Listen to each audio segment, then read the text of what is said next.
മഞ്ഞിൽ വിരിഞ്ഞ പൂവിൻ്റെ പുതുപുത്തൻ വിശേഷങ്ങളിലേക്ക് എല്ലാവർക്കും സ്വാഗതം. എൻ്റെ മാല എടുത്തായിരുന്നോ മല്ലികാമ്മ സുധയോടായിട്ട് ചോദിക്കുമ്പോൾ മാലയോ ഞാനോ ഇല്ലാന്ന് സുധ പറയുന്നതും നുണ പറയരുതെന്ന് പറയുന്നുണ്ട് മല്ലികാമ്മ. അപ്പോൾ ഞാൻ എന്തിനാ നുണ പറയുന്നത്?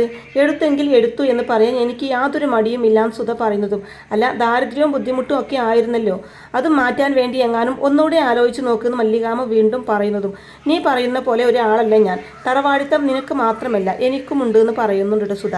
അപ്പം മല്ലികാമ്മ പറയും, അതെനിക്ക് മനസ്സിലായി, അതുകൊണ്ടാണല്ലോ സ്വന്തം ഭർത്താവിൻ്റെ ഭാര്യയുടെ സ്വത്ത് വേണമെന്ന് പറഞ്ഞുകൊണ്ട് കേസ് കൊടുത്തേക്കുന്നതെന്ന് മല്ലികാമ്മ പറയുമ്പോൾ സുധ പറയുന്നുണ്ട്, നിയമപരമായിട്ട് അതിലും എനിക്കും അവകാശമുണ്ട്, അതുകൊണ്ടാണ് ഞാൻ കേസിന് പോയത്. കോടതി പറഞ്ഞിട്ടാണല്ലോ ഞാൻ ഇവിടെ വന്ന് താമസിക്കുന്നത്, എന്തുകൊണ്ടാണ് കോടതി പറഞ്ഞതെന്ന് ചോദിക്കുന്ന സുധയോട്. തുടർന്ന് കേസ് അവിടെ നിൽക്കട്ടെ, എൻ്റെ മാല എടുത്തിട്ടുണ്ടെങ്കിൽ അതെനിക്ക് കിട്ടണം, അതൊരുപാട് വിലയുള്ള മാലയാണ്, ഞാൻ ഒരുപാട് മോഹിച്ച് വാങ്ങിയതാ, അത് കൈമോശം വന്നാൽ എനിക്കത് സഹിക്കാൻ പറ്റില്ല എന്നൊക്കെ പറയുന്നുണ്ട് മല്ലികാമ്മ. അപ്പോൾ സുധ, ഇല്ലാത്ത സാധനം ഞാൻ എവിടെ നിന്ന് എടുത്ത് തരാനാണെന്ന് ചോദിക്കുന്നതും അപ്പോൾ നീയല്ലാന്ന് മല്ലികാമ്മ പറയുന്നതും സത്യം ചെയ്യണോ? ആരെ പിടിച്ചു വേണമെങ്കിലും സത്യം ചെയ്യാം, ഞാനെല്ലാം തന്നെ ഉറപ്പിച്ച് പറയുന്നുണ്ട് സുധ. എങ്കിൽ പിന്നെ അത് ചെയ്തത് പ്രതിഭയായിരിക്കും, അവൾ ഈ ഇടയായിട്ട് അല്ലറ ചില്ലറ മോഷണങ്ങളൊക്കെ ആയിട്ട് ഇറങ്ങിയിട്ടുണ്ടെന്നുള്ള വിവരം എന്നോട് തൊഴിലാളികൾ പറഞ്ഞിരുന്നു, പാതിരാത്രിക്ക് അവളെ എവിടെയോ വെച്ച് പിടിച്ചതുമാണ്, അവൾ തന്നെയായിരിക്കും എടുത്തതെന്ന് മല്ലികാമ്മ പറയുന്നതും എന്നാൽ നമുക്കൊന്ന് പോലീസിലൊരു പരാതി കൊടുക്കാമെന്ന് സുജയും അതേ അച്ഛമ്മേ അതാ നല്ലതെന്ന് ചിത്തിരിയും പറയുമ്പോൾ മല്ലികാമ്മ പറയുന്നുണ്ട്, അതൊന്നും വേണ്ട, അല്ലാതെ തന്നെ മാല ഇവിടെ എത്തിക്കാനുള്ള വഴി അച്ഛമ്മക്ക് അറിയാമെന്ന് പറഞ്ഞിട്ട് മല്ലികാമ്മയും കൂട്ടി അവിടെ നിന്ന് പോവുകയാണ് കേട്ടോ. അങ്ങനെ അവരവിടുന്ന് പോകുന്നതും രാധാമണി സുധയോടായിട്ട് പറയുന്നുണ്ട്, നാവ് തരിച്ചു വന്നതാ, അതെടുത്തത് പ്രതിഭാമ്മയാണെന്ന് പറയാൻ എന്ന് പറയുന്നതും പറഞ്ഞിരുന്നെങ്കിൽ ഞാൻ നിന്നെ കൊന്നേനെന്ന് പറയുന്നുണ്ട് സുധ.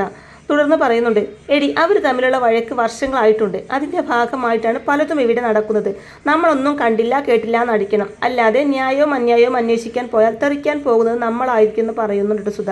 അതിനുശേഷം കാണിക്കുന്നത് പ്രതിഭ ബാലിയുമായി ജ്വല്ലറിയിൽ വന്നിരിക്കുകയാണ് കേട്ടോ വിൽക്കാൻ വേണ്ടിയിട്ട്. അപ്പോൾ അവിടുത്തെ സ്റ്റാഫ് ഇതെത്ര പവനം ഉണ്ടെന്നാണ് പറഞ്ഞതെന്ന് ചോദിക്കുമ്പോൾ പവനും പണത്തൂക്കവും ഒന്നും എനിക്കറിയില്ല, എൻ്റെ മുത്തശ്ശി എനിക്ക് സമ്മാനിച്ചതാണ്, ഇതെടുത്തിട്ട് വേഗം ക്യാഷ് തരാൻ നോക്കുന്നൊക്കെ ഇങ്ങനെ പ്രതിഭ പറയുമ്പോൾ ഒരു മിനിറ്റ് ക്യാഷ് ഇപ്പോൾ തരാമെന്ന് പറഞ്ഞിട്ട് അയാൾ അവിടെ നിന്നും മാറി വേഗം തന്നെ ഫോൺ എടുത്ത് പോലീസിനെ വിളിച്ച് വിവരം പറയാൻ കേട്ടോ. മുക്കുപണ്ടം വിൽക്കാൻ ഒരു സ്ത്രീ വന്നിരിക്കുന്നു, ആൾ ആരാണെന്നറിയോ? അതാ രസം, കുറച്ചു കാലം മുഖ്യമന്ത്രിയായിരുന്നില്ലേ പ്രതിഭ, അവരാ കക്ഷി, ശരി വേഗം വന്നോളൂ എന്ന് പറഞ്ഞിട്ട് കോൾ കട്ട് ചെയ്യാൻ കേട്ടോ.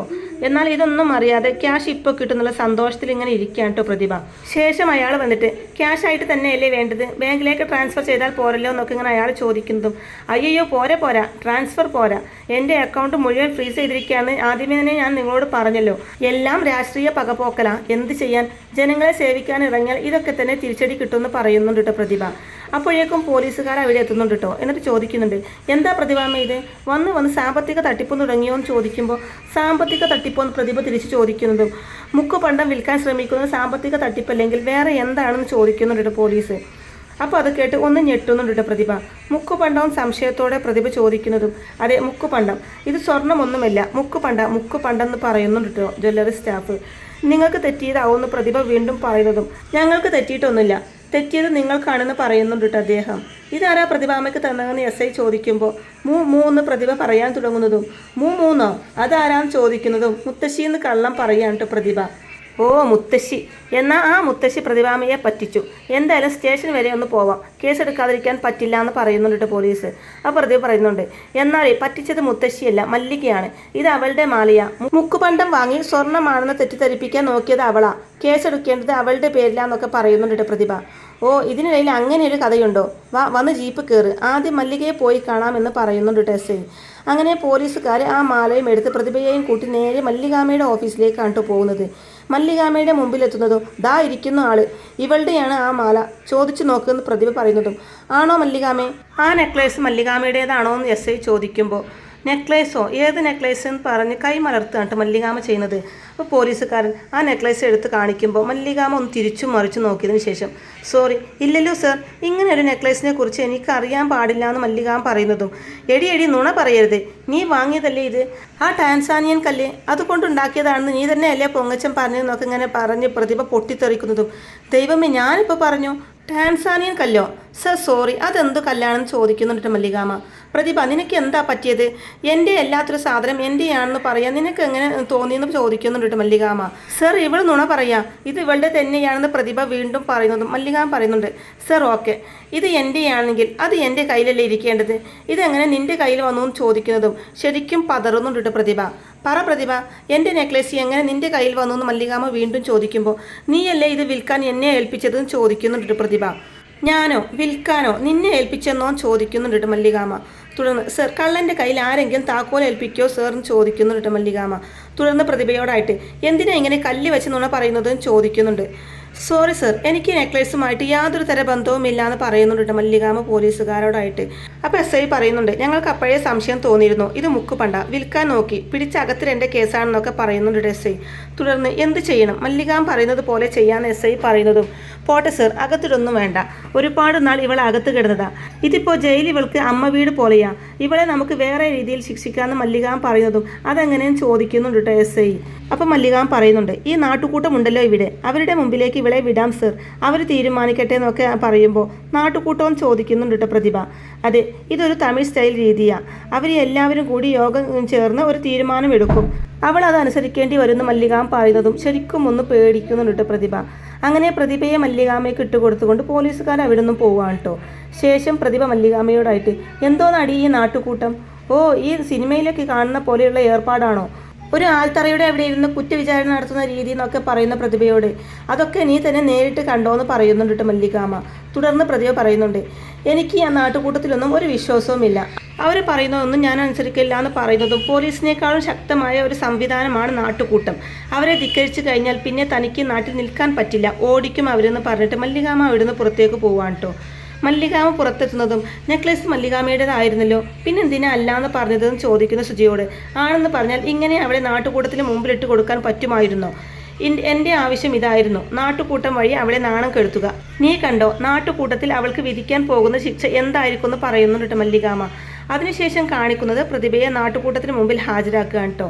തുടർന്ന് ഈ സിനിമയിലേക്ക് കാണുന്നത് പോലെയാണോ, തല മുണ്ടനം ചെയ്യാമെന്നൊക്കെ ഇങ്ങനെ പ്രതിഭ ചോദിക്കുമ്പോൾ എന്തും പ്രതീക്ഷിക്കാമെന്ന് പറയുന്നുണ്ട് മല്ലികാമ്മ പ്രതിഭയോടായിട്ട്. തുടർന്ന് പ്രതിഭ പറയുന്നുണ്ട്, നീ കണ്ടോ, എന്നെങ്കിലും ഞാൻ വീണ്ടും മുഖ്യമന്ത്രിയാവും, അന്ന് ഈ നാട്ടുകൂട്ടത്തിലെ എല്ലാവരെയും പൊക്കി ഞാൻ അകത്തിടും എന്നൊക്കെ അഹങ്കാരത്തോടു കൂടി പറയുമ്പോൾ അതിന് നീ ഇനി മുഖ്യമന്ത്രി ആയാലല്ലേ എന്ന് മല്ലികാമ്മ തിരിച്ചു ചോദിക്കുമ്പോൾ ആവും, എൻ്റെ ഈ കഷ്ടകാലമൊക്കെ ഒന്ന് തീർന്നോട്ടെ എന്ന് പറയുന്നുണ്ട് കേട്ടോ പ്രതിഭ. ഇതേ സമയം തന്നെ നാട്ടുകൂട്ടത്തിലെ നേതാവ് അങ്ങോട്ടേക്ക് കടന്നു വരുന്നുണ്ട് കേട്ടോ. ആരാണ് കുറ്റം ചെയ്തിരിക്കുന്നത് നേതാവ് ചോദിക്കുമ്പോൾ ആ സ്ത്രീയാണെന്ന് പ്രതിഭയെ ചൂണ്ടിക്കാട്ടി ഒരു സ്ത്രീ നാട്ടുകൂട്ട നേതാവിനോട് പറയുന്നുണ്ട് കേട്ടോ. തുടർന്ന് എന്താ ചെയ്ത കുറ്റം എന്ന് നേതാവ് ചോദിക്കുമ്പോൾ ഞാൻ കുറ്റമൊന്നും ചെയ്തിട്ടില്ല എന്ന് പ്രതിഭ പറയുന്നതും മോഷണമാണ് നിങ്ങളുടെ സ്ഥിരം പരിപാടി എന്ന് ഇവർ പറയുന്നുണ്ടല്ലോ നേതാവ് പറയുന്നതും ഇവരങ്ങനെയൊക്കെ പലതും പറയുന്നുണ്ട് കേട്ടോ പ്രതിഭ. തുടർന്ന് നേതാവ് പറയുന്നുണ്ട്, ഈ നാടിന് ഒരു നിയമമുണ്ടെന്ന് പറയുമ്പോൾ അംബേദ്കർ എഴുതി വെച്ച ഭരണഘടനയല്ലേ അതെനിക്കറിയാമെന്ന് പ്രതിഭ പറയുന്നതും ആ ഭരണഘടനയല്ല ഈ നിയമം, ഞങ്ങൾക്ക് ഞങ്ങളുടേതായ ചില പ്രമാണങ്ങളും വിശ്വാസങ്ങളും ഒക്കെ ഉണ്ട്, ജീവിത രീതികളുണ്ട്, അതനുസരിച്ചാണ് ഞങ്ങൾ ജീവിക്കുന്നതെന്നൊക്കെ നേതാവ് പറയുമ്പോൾ നിങ്ങൾ എങ്ങനെ വേണമെങ്കിലും ജീവിച്ചോ, എന്നെ എന്തിനാ ഇതിലേക്ക് വലിച്ചിഴക്കുന്നതെന്ന് ചോദിക്കുന്നുണ്ട് പ്രതിഭ. അതിനുശേഷം നേതാവ് പറയുന്നുണ്ട്, തല മുണ്ടനം ചെയ്ത് കളവും പൂശി കാവിയെടുത്ത് കവിതയുടെ മുകളിൽ കയറി ഊരി ചുറ്റണം, ഞാനിനി മോഷ്ടിക്കില്ല എന്ന ബോർഡും പിടിച്ച്, അതാണ് ഇവിടുത്തെ നിയമം എന്ന് തലവൻ പറയുന്നതും അത് കേട്ട് ഞെട്ടാണ് പ്രതിഭ ചെയ്യുന്നത്. തുടർന്ന് തലവൻ പറയുന്നുണ്ട്, നിങ്ങളൊരു സ്ത്രീ ആയതുകൊണ്ട് ചില ഇളവുകളൊക്കെ വരാം, തല മുണ്ടനം ചെയ്യലും കളവും പൂശലും കാവിയെടുക്കലും കവിതയുടെ മുകളിൽ കയറി ഊരി ചുറ്റലും ഒക്കെ ഒഴിവാക്കാം, പക്ഷേ ബോർഡ് പിടിക്കൽ അത് ഒഴിവാക്കാൻ പറ്റില്ല, ഞാനിനി മോഷ്ടിക്കില്ല എന്ന ബോർഡും പിടിച്ച് ഏതെങ്കിലും ഒരു കവലയിൽ പകൽ മുഴുവൻ ഇരിക്കണം എന്നൊക്കെ തലവൻ പറയുന്നത് കേട്ട് എനിക്കിത് അനുസരിക്കാൻ പറ്റില്ലെങ്കിലോ എന്നൊക്കെ പ്രതിഭ തിരിച്ച് ചോദിക്കുന്നതും കൊമ്പത്തിൽ കയറ്റിച്ചിടും, ഞങ്ങളെ നിങ്ങൾക്ക് അനുസരിക്കാൻ പറ്റില്ലെങ്കിൽ നിങ്ങൾ തീർച്ചയായിട്ടും അനുഭവിച്ചിരിക്കും, മര്യാദക്ക് അനുസരിക്കുന്നതാണ് നല്ലത്, അല്ലെങ്കിൽ എന്താ വേണ്ടതെന്ന് ഞങ്ങൾക്കറിയാം എന്നൊരു താക്കീത് നൽകി തലവൻ അവിടുന്ന് പോവാണ്ട് ചെയ്യുന്നത്. തുടർന്ന് മല്ലികാമ്മ പ്രതിഭയോട് പറയുന്നുണ്ട്, ഇനി രക്ഷയൊന്നും ഇല്ലാന്ന് പറയുന്നുണ്ട് കേട്ടോ. ശേഷം കാണിക്കുന്നത് ഞാനിനി മോഷ്ടിക്കില്ല, സത്യം സത്യം സത്യം എന്നുള്ള ബോർഡും പിടിച്ച് പ്രതിഭയാണെങ്കിൽ ഒരു സ്ഥലത്ത് ചെന്നിരിക്കുകയാണ് കേട്ടോ. അപ്പോൾ ഇത് കണ്ട് നാട്ടുകാരെല്ലാവരും കൂടി ചിരിക്കുന്നുണ്ട് കേട്ടോ, കളിയാക്കി ചിരിക്കുന്നുണ്ട് കേട്ടോ പ്രതിഭയെ നോക്കിയിട്ട്. അപ്പോൾ അവരോടായിട്ട് പ്രതിഭ പറയുന്നുണ്ട്, ചിരിക്കൊന്നും വേണ്ട, എൻ്റെ ഗതികേട് കൊണ്ടാണ് ഞാൻ ഇവിടെ ഇരിക്കുന്നത്, ഇതിന് കാരണക്കാരായ സകലരും ഇന്നല്ലെങ്കിൽ നാളെ ഞാൻ ശിക്ഷിക്കും എന്നൊക്കെ മല്ലികാമ്മയെ ഉദ്ദേശിച്ച് പ്രതിഭ അങ്ങനെ പറയുന്നുണ്ട് കേട്ടോ. അപ്പോൾ അതിലൊരാൾ പറയുന്നുണ്ട്, നാട്ടുകൂട്ടത്തിൻ്റെ ഉത്തരവ് നടപ്പാക്കുമ്പോൾ ഇങ്ങനെ വെല്ലുവിളിയൊന്നും പാടില്ല, ഇതെങ്ങാനും തലവനെ അറിഞ്ഞു കഴിഞ്ഞാൽ ശിക്ഷ കടുങ്ങലാവും എന്നൊക്കെ അയാൾ വീണ്ടും പറയുമ്പോൾ തലവരെ വീണ്ടും കുറ്റം പറയാനായിട്ട് പ്രതിഭ ചെയ്യുന്നത്. അതിനുശേഷം നിനക്ക് കുടിക്കാൻ എന്തെങ്കിലും വേണോ, ജ്യൂസോ മറ്റെന്തെങ്കിലും എന്ന് മല്ലികാമ ചോദിക്കുന്നതും നിന്റെ ഒരു ജ്യൂസ് മറ്റവനെ കൊണ്ടുപോയി കൊടുക്കാൻ പറഞ്ഞുകൊണ്ട് പ്രതിഭ മല്ലികാമയുടെ നേരെ പൊട്ടിത്തെറിക്കുകയാണ് കേട്ടോ. ഇത് നിന്റെ ഒടുക്കത്തെ ചിരിയാണ്, അത് ഞാൻ ശരിയാക്കി തരാമെന്ന പ്രതിഭ അങ്ങനെ മല്ലികാമയെ നോക്കി വെല്ലുവിളിക്കുന്നുണ്ട്. തുടർന്ന് മല്ലികാമ വീണ്ടും പറയുന്നുണ്ട്, നിന്റെ ഒരു ഗതികേട് എങ്ങനെ കഴിഞ്ഞിരുന്ന ആളാ, ഇതുകൊണ്ടൊന്നും നീ നന്നാവുമെന്ന് എനിക്കൊരു പ്രതീക്ഷയുമില്ല. ചിലരങ്ങനെയാ ശബദജന്മങ്ങൾ, എത്ര കാലം വാല് കൊയിലിട്ടാലും അത് വളഞ്ഞു തന്നെ ഇരിക്കും, അല്ലാതെ കടന്നു പോവില്ല എന്നൊക്കെ പ്രതിഭയോട് പറയുന്നുണ്ട് മല്ലികാമ. അപ്പോൾ അവിടെ നിന്ന് കടന്നു പോകാനൊക്കെ ഇങ്ങനെ പ്രതിഭ ഇങ്ങനെ മല്ലികാമയോട് പറയുന്നതും ഞാൻ പോയേക്കാം, വൈകുന്നേരം വരെ ഇവിടെ തന്നെ ഇരുന്നോളണം, ഇല്ല എന്നുണ്ടെങ്കിൽ ഇനിയും ശിക്ഷ അനുഭവിക്കേണ്ടി വരും, ഇതിനുള്ള ശിക്ഷയായിട്ട് എന്ന് പറഞ്ഞുകൊണ്ട് കള്ളി എന്ന് വിളിച്ചുകൊണ്ട് മല്ലികാമ അവിടെ നിന്നും പോവാണ്ട് ചെയ്യുന്നത്. പിന്നീട് വീട്ടിൽ തിരിച്ചെത്തുന്ന പ്രതിഭയാണെങ്കിൽ ദേഷ്യത്തോടു കൂടി രാധാമണിയോടായിട്ട് ചോദിക്കുന്നുണ്ട്, നിന്റെ അമ്മ എവിടെയെന്ന് ചോദിക്കുമ്പോൾ പുറത്തുണ്ടെന്ന് രാധാമണി പറയുന്നതും ഞാൻ നാണം കെട്ട് പകൽ മുഴുവൻ ആ ബോർഡും പിടിച്ചിരുന്നു, നിങ്ങൾ രണ്ടുപേരും എന്നെ ഒന്ന് തിരിഞ്ഞു പോലും നോക്കിയില്ലല്ലോ എന്ന് ചോദിക്കുമ്പോൾ രാധാമണി പറയുന്നുണ്ട്, ഞാൻ പോവാൻ തുടങ്ങിയതാ, അമ്മയാണ് വേണ്ടാന്ന് പറഞ്ഞത്, ആ ഇരിപ്പ് കാണാൻ അമ്മക്ക് കഴിയില്ലെന്നേ, സ്നേഹം കൊണ്ടാന്ന് പറയുമ്പോൾ ഉടനെ തന്നെ പ്രതിഭ അതെങ്കിലുമൊക്കെ ആയിക്കോട്ടെ, എന്നെ മല്ലിക നാണം കെടുത്തി, അതിൻ്റെ സന്തോഷത്തിലാണ് അവൾ, തിരിച്ചടിക്കേണ്ടതെന്ന് ചോദിക്കുമ്പോൾ വേണ്ടാന്ന് തന്നെ പറയുന്നുണ്ട് രാധാമണി. തെറ്റ് ചെയ്തിട്ടല്ലേ പ്രതിഭാമയ്ക്ക് ശിക്ഷ കിട്ടിയത്, മാല എടുക്കേണ്ടെന്ന് ഞാൻ വിലക്കിയതല്ലേ, കേട്ടില്ല, അപ്പോൾ അനുഭവിക്കേണ്ടി വരും.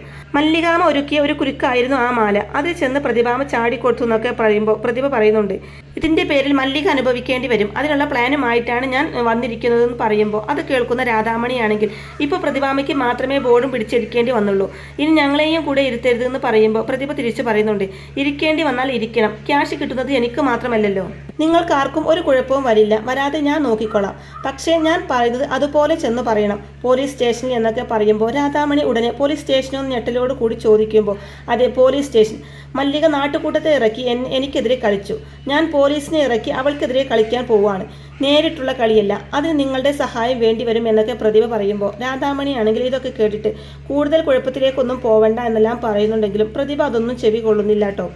നിങ്ങൾ വേറൊന്നും ചെയ്യണ്ട, ഞാൻ പറയുന്നത് അതുപോലെ ചെന്ന് പോലീസ് സ്റ്റേഷനിൽ പറഞ്ഞാൽ മതി, ഓക്കെയാണോ എന്ന് ചോദിക്കുമ്പോൾ രാധാമണിയാണെങ്കിൽ വേറെ നിവൃത്തിയില്ലാതെ സമ്മതിക്കുകയാണ് അതിന്. ശേഷം പോലീസ് സ്റ്റേഷനിൽ ചെന്നിട്ട് സുധയും രാധാമണിയും ഒരു പരാതി സമർപ്പിക്കാനാണ് വന്നതെന്ന് പറയുമ്പോൾ എന്താണ് പരാതി എന്ന് SI ചോദിക്കുന്നതും പ്രതിഭാ മേഡത്തെ കാണാനില്ല, ഇന്നലെ നാട്ടുകൂട്ടം പ്രതിഭാമയ്ക്ക് ശിക്ഷ വിധിച്ചിരുന്നു, അതിനുശേഷമാണ് കാണാതായതെന്ന് പറയുന്നുണ്ട് കേട്ടോ. അപ്പോൾ ഇത് കേൾക്കുന്ന SI ചിലപ്പോൾ നാണക്കേട് കൊണ്ട് നാട് വിട്ടു പോയതായിരിക്കും എന്ന് പറയുന്നതും അങ്ങനെയല്ല സർ, നല്ല മണിക്കട്ടിയുള്ള ആളാണ് പ്രതിഭാ മേഡം, ഇത് വേറെന്തോ സംഭവിച്ചതാണ്, എനിക്ക് ചില സംശയങ്ങളൊക്കെ ഉണ്ട്, ആ മല്ലിക അവർ തമ്മിൽ വലിയ വഴക്കുണ്ടായിരുന്നല്ലോ, ഈ അവസരം മല്ലിക മുതലാക്കിയതാണെങ്കിലോ എന്നൊക്കെ സുധ പറയുന്നത് കേട്ട് മല്ലിക എന്ത് ചെയ്തു, എന്താ നിങ്ങൾ കരുതുന്നതൊക്കെ SI തിരിച്ചു ചോദിക്കുന്നതും അതെനിക്കറിയില്ല, അത് പറയേണ്ടത് മല്ലികയാണ്, പ്രതിഭാ മേഡത്തിൻ്റെ ഈ കാണാതാവലും മല്ലികയും തമ്മിൽ എന്തോ ബന്ധമുണ്ടെന്ന് ഞാൻ സംശയിക്കുന്നു, അത് ഞാൻ ഈ പരാതിയിൽ എഴുതിയിട്ടുണ്ട്, ബാക്കി അന്വേഷിച്ച് കണ്ടുപിടിക്കുന്നത് പോലീസിന്റെ ചുമതലയാണ് എന്നൊക്കെ സുധ പറയുമ്പോൾ നിങ്ങൾ ഉന്നയിക്കുന്ന ഈ ആരോപണത്തിന്റെ ഗൗരവം എന്താണെന്ന് നിങ്ങൾക്കറിയാമല്ലോ എന്ന് SI ഓർമ്മിപ്പിക്കുന്നതും അതെനിക്കറിയാം, സകല ഉത്തരവാദിത്തങ്ങളോടും കൂടിയാണ് ഞാനിത് പറയുന്നത്, അല്ലെങ്കിൽ പ്രതിഭ എവിടെ, അതിനുള്ള ഉത്തരം വേണമല്ലോ എന്നൊക്കെ ചോദിക്കുന്നുണ്ട് കേട്ടോ. അപ്പോൾ ഇതൊക്കെ കേൾക്കുന്ന SI പരാതി വാങ്ങി ഞാനത് അന്വേഷിച്ചോളാം എന്ന് പറയുന്നുണ്ട് കേട്ടോ അവരോടായിട്ട്. അതിനുശേഷം ഓഫീസിലിരിക്കുന്ന മല്ലികാമയുടെ അടുത്ത് വന്നിട്ട് സുജ പറയുന്നുണ്ട്, പോലീസ് വന്നിരിക്കുന്നു, മല്ലികാമയ്ക്കെതിരെ എന്തോ പരാതി കിട്ടിയിട്ടുണ്ടത്രേ എന്ന് കൂടി സുജ അറിയിക്കുമ്പോൾ അതിനെന്താ, പരാതി കിട്ടിയാൽ അന്വേഷിക്കണം, അവരോട് വരാൻ പറയുന്നുണ്ട് കേട്ടോ സുജയോട് മല്ലികാമ. അതിനുശേഷം SI മല്ലികാമയോടായിട്ട് ഒരു പരാതിയുണ്ട്, പ്രതിഭയെ കാണാനില്ല, അതിൻ്റെ പിന്നിൽ മല്ലികാമയാണെന്ന് പരാതിയിൽ പറയുന്നുണ്ട് എന്ന് പറയുമ്പോൾ അപ്പോൾ അത് കേൾക്കുന്ന മല്ലികാമയാണെങ്കിൽ ചിരിച്ചുകൊണ്ട് ഞാൻ എന്തിനാ പ്രതിഭയെ തട്ടിക്കൊണ്ട് പോവുകയും കൊല്ലുകയും ഒക്കെ ചെയ്യുന്നത്, അങ്ങനെ ചെയ്യണമെന്നുണ്ടെങ്കിൽ എനിക്ക് പണ്ടേ ചെയ്യാമായിരുന്നല്ലോ എന്നൊക്കെ പറയുമ്പോൾ നിങ്ങൾ തമ്മിൽ ശത്രുതയിലായിരുന്നില്ലേ എന്ന് SI ചോദിക്കുന്നതും അതെ സർ, പ്രതിഭയുടെ ആങ്ങളയായ പ്രതാപിനെ ഞാൻ വിവാഹം കഴിച്ച അന്ന് മുതൽ തുടങ്ങിയതാണ് ഈ ശത്രുത, ഇതെത്ര കൊല്ലങ്ങളായി, 40 കൊല്ലങ്ങളായി, ഞങ്ങളുടെ പക ഇങ്ങനെ പലതരത്തിലൂടെ സഞ്ചരിക്കാൻ തുടങ്ങിയിട്ട് 4 പതിറ്റാണ്ട് കഴിഞ്ഞു, അന്നൊന്നും തോന്നാത്ത അവിവേകം ഇപ്പോൾ ഞാൻ ചെയ്യില്ലല്ലോ എന്ന് പറയുമ്പോൾ മല്ലികാമ അല്ലെങ്കിൽ പിന്നെ ആരായിരിക്കും എന്ന് തിരിച്ചു ചോദിക്കുന്നുണ്ട് പോലീസ്. അപ്പോൾ താൻ കുഴിച്ച കുഴിയിൽ താൻ തന്നെ വീണു എന്ന് പറഞ്ഞ പോലെ പ്രതിഭയ്ക്കുള്ള കുഴി പ്രതിഭ തന്നെ സ്വയം തോണ്ടുകയാണ് കേട്ടോ. മല്ലികാമയ്ക്ക് അറിയാം പ്രതിഭ മല്ലികാമയുടെ വീട്ടിൽ തന്നെ ഉണ്ടെന്നുള്ള കാര്യം മല്ലികാമയ്ക്ക് അറിയായിരിക്കും. അതാണ് മാല മോഷ്ടിച്ചു എന്ന് പറഞ്ഞപ്പോൾ മല്ലികാമ പറഞ്ഞ കാര്യങ്ങളൊക്കെ പ്രതിഭ പറഞ്ഞല്ലോ, എന്താണ് ട്രാൻസാനിയൻ കല്യാണമെന്നൊക്കെ പ്രതിഭ പറഞ്ഞല്ലോ. അപ്പോൾ എന്തായാലും മല്ലികാമ പോലീസിനെയും കൊണ്ട് നേരെ വീട്ടിലേക്കായിരിക്കട്ടെ വരിക, എന്നിട്ട് പ്രതിഭയെ അവിടുന്ന് പൊക്കുമായിരിക്കും. അപ്പോൾ ഇങ്ങനെയൊക്കെയുള്ള നല്ല അടിപൊളി എപ്പിസോഡുകളൊക്കെ ആയിരിക്കും കേട്ടോ ഇനി വരാനിരിക്കുന്നത്. അപ്പോൾ ഈ റിവ്യൂ ഇഷ്ടമായിട്ടുണ്ടെങ്കിൽ വീഡിയോ ലൈക്ക് ചെയ്യാനും ചാനൽ കൂടി ഒന്ന് സബ്സ്ക്രൈബ് ചെയ്ത് സപ്പോർട്ട് ചെയ്യാനും മറക്കല്ലേ ഫ്രണ്ട്സ്. താങ്ക്